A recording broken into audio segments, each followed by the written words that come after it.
इस मूवी की स्टोरी को देख के आप समझ नहीं पाओगे कि लड़कियां ऐसी भी होती हैं। प्लेटफॉर्म पे कोई अजीब हरकत करनी होगी तो इसके लिए मैथाली सैंड्रिन को बोलती है कि तुम अभी यही प्लेटफॉर्म पे अपनी ब्रा उतारो और मास्टरबेट करो। पर तभी ये दोनों लोग वही प्लेटफॉर्म पे एक कॉलोनी में जाती है जहाँ ये दोनों लोग मास्टरबेट करने लगते हैं। जाने के बाद सैंड्रिन देखती है कि उसके घर के बाहर एक और गाड़ी आई है और उस गाड़ी से मैथाली उतर रही है और मैथाली उस गाड़ी में बैठे आदमी को किस करती है। फिर घर आके सैंड्रिन मैथाली से पूछती है।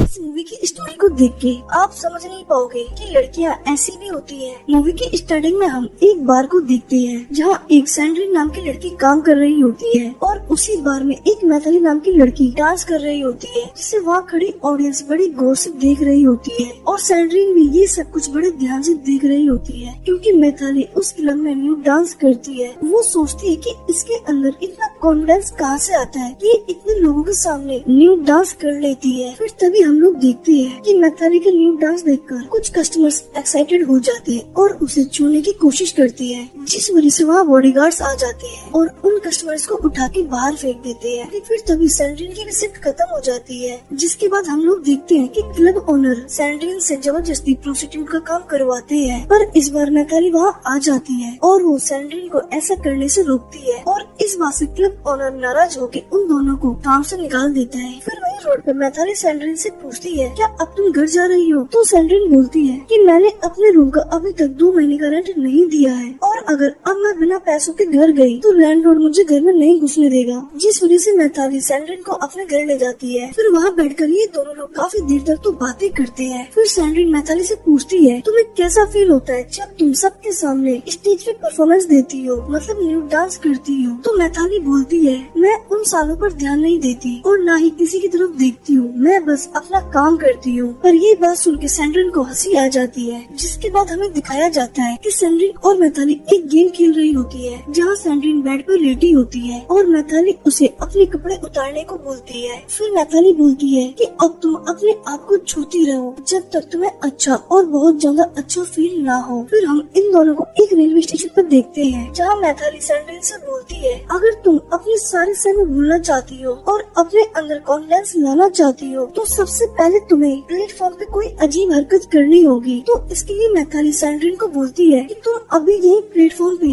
अपनी ब्रा उतारो और मास्टरबेट करो। पर तभी ये दोनों लोग वही प्लेटफॉर्म पे एक कोने में जाती है जहाँ ये दोनों लोग मास्टरबेट करने लगते हैं और एक दूसरे को टच करने लगते हैं। अब इस तरह ये दोनों लोग बहुत अच्छे क्लोज फ्रेंड तो बन गए थे लेकिन अब धीरे धीरे इन लोगों की सेविंग्स खत्म हो रही थी। तो इसलिए ये दोनों लोग मिलकर एक प्लान बनाती है। ये दोनों एक दूसरे से बोलते हैं कि अब हम अलग अलग कंपनीज में काम करेंगे और हमारा मेन मोटिव होगा कि उस कंपनी के ओनर को अपने प्यार के जाल में फंसाएंगे और उनसे धीरे धीरे करके पैसे ऐंठते रहेंगे। फिर अगले दिन ये दोनों लोग जॉब इंटरव्यू के लिए जाते हैं जहाँ रास्ते में सैंड्रिन मैथाली को ये सब कुछ करने से मना कर देती है। पर मैथाली के समझाने पे सैंड्रिन मैथाली की बात मान लेती है और ये दोनों लोग इंटरव्यू देने चले जाते हैं जहाँ हम लोग देखते हैं कि इन दोनों का सिलेक्शन हो चुका है। जहाँ मैथाली को एक ह्यूमन रिसोर्स डिपार्टमेंट में जॉब मिलती है जहाँ सैंड्रिन को एक स्टॉक मैनेजमेंट कंपनी में जॉब मिल जाती है। पर इस ऑफिस में सैंड्रिन अकेली लड़की होती है, मतलब इस ऑफिस में सैंड्रिन के अलावा कोई भी लड़की नहीं होती जिस वजह से वहाँ के सारे आदमी सैंड्रिन को देखते रहते हैं। पर उन्हीं आदमियों में से एक आदमी से सैंड्रिन की दोस्ती हो जाती है। फिर एक रात वही आदमी सैंड्रिन को उसके घर छोड़ने आता है जहाँ पहुंचकर वो आदमी सैंड्रिन को किस करने लगता है और सैंड्रिन उसको रोक देती है और गाड़ी से उतर जाती है। और उसके जाने के बाद सैंड्रिन देखती है कि उसके घर के बाहर एक और गाड़ी आई है और उस गाड़ी से मैथाली उतर रही है और मैथाली उस गाड़ी में बैठे आदमी को किस करती है। फिर घर आके सैंड्रिन मैथाली से पूछती है कि तुमने उस आदमी को किस क्यों किया था? तो मैथाली बोलती है यही तो लड़कियों का सबसे बड़ा काम है जिससे सभी आदमी उनके प्यार में फंसे रहते हैं और वो जब तक चाहे उन्हें लूट सकती है। फिर अगले दिन ऑफिस में सैंड्रिन अपने बॉस के साथ फ्लर्ट करने की कोशिश करती है। फिर कुछ दिनों बाद सैंड्रिन अपने बॉस की चेयर पे बैठ के मास्टरबेट करती है पर तभी वहाँ उसका बॉस आ जाता है और सैंड्रिन उसे देख देखकर अपने आप को नहीं रोकती। फिर ये दोनों लोग वही ऑफिस में एक दूसरे में खो जाते हैं और इस दिन के बाद ये दोनों लोग अक्सर ऑफिस में ही इंटीमेट होते रहते हैं। फिर एक दिन सैंड्रिन का बॉस उसे शॉपिंग करवाने के लिए ले जाता है, जहाँ ये दोनों लोग इस बार सड़क पे ही इंटीमेट होने लगते हैं। फिर एक दिन सैंड्रिन को मैथाली के रोने की आवाज सुनाई देती है। मैथाली दरअसल इसलिए रो रही थी क्योंकि उसे लगता है कि उन दोनों के बीच अब पहले जैसी दोस्ती नहीं रही है। जिसके बाद सैंड्रिन मैथाली के साथ उसी के रूम में सो जाती है। फिर अगले दिन सैंड्रिन के ऑफिस में जब उसका बॉस सैंड्रिन को वहाँ नहीं देखता तो वो उससे मिलने के लिए उसके घर पे आ जाता है, जहाँ गेट खोलते ही वो देखता है कि मैथाली और सैंड्रिन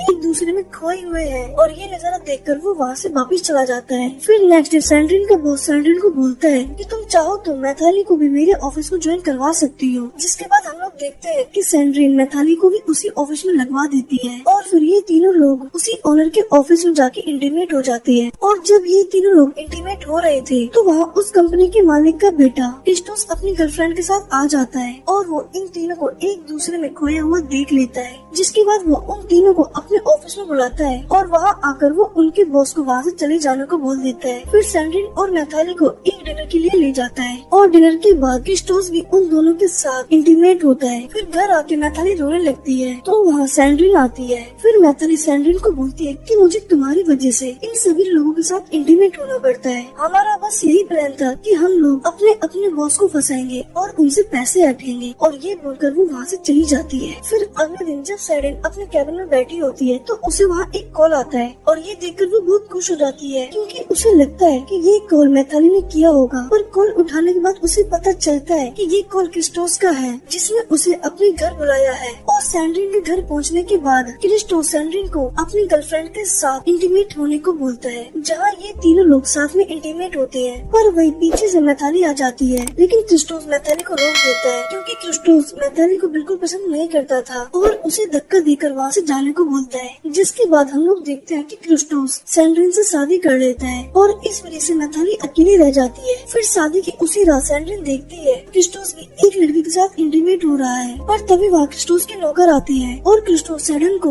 उन नौकरों के हवाले कर देता है, जहाँ वे सभी नौकर सैंड्रिन को एक बेसमेंट में ले जाते हैं और काफी सारे आदमी उसके साथ जबरदस्ती इंटीमेट होते हैं। और इन सभी का काम हो जाने के बाद क्रिस्टोस उसी रात सैंड्रिन को महल से बाहर फेंक देता है। फिर तभी वहाँ मैथाली आती है जो खुद के ऊपर पेट्रोल डाल के खुद को जलाने वाली होती है। पर क्रिस्टोस को ये सब देख के कुछ भी फर्क नहीं पड़ता और वो वापस जाने लगता है। फिर तभी मैथाली अपनी पॉकेट से एक गन निकालती है और क्रिस्टोस को शूट कर देती है और क्रिस्टोस मर जाता है। फिर कुछ सालों बाद हम लोग देखते हैं कि सैंड्रिन बहुत ज्यादा अमीर हो चुकी है क्योंकि क्रिस्टोस के मरने के बाद सारी प्रॉपर्टी अब सैंड्रिन की हो चुकी थी। फिर वही मैथाली आती हुई दिखाई देती है जिसके साथ उसकी एक बेटी और उसका हस्बैंड होता है और ये दोनों लोग बातें करते हैं और इस तरह इस रोमांटिक मूवी का यही एंड हो जाता है। तो दोस्तों आपको क्या लगता है, मैथाली ने क्रिस्टोस को मार के सही किया या फिर गलत? आप लोग अपने आंसर हमें कमेंट में जरूर बताएं।